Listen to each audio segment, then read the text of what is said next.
Donc là, on est en train de faire un massif de fleurs. Et en fait, on va installer au milieu de ce massif une hoya. Une hoya, c'est fait pour arroser, diffuser l'eau tout en douceur. Et c'est pour ça d'ailleurs qu'on a fait un massif rond, parce que l'hoya va diffuser l'eau tout autour d'elle. Donc du coup, c'est un massif qui est tout rond, dans lequel au milieu, on va centrer comme ça une hoya. Donc là, il faut que je fasse un trou un peu plus profond. Il faut vraiment que l'hoya, elle ressorte juste sa tête comme ça.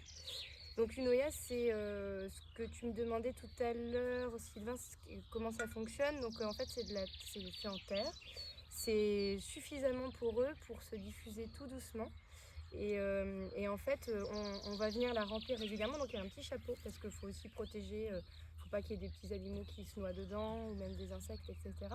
Donc on va protéger, on va remplir d'eau.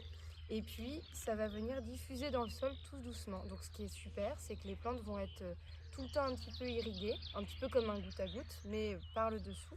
Et ça permet de ne pas venir arroser tout le temps. On peut même partir en vacances pendant une semaine et on sait que le rond va être arrosé délicatement. Voilà, donc celles-ci, elles sont faites dans 86, à Loudun exactement. En fait, il y a plein de gens maintenant qui font des zoyas. Mais celle-ci, je sais qu'il y a eu une grosse recherche pour que la terre soit suffisamment poreuse.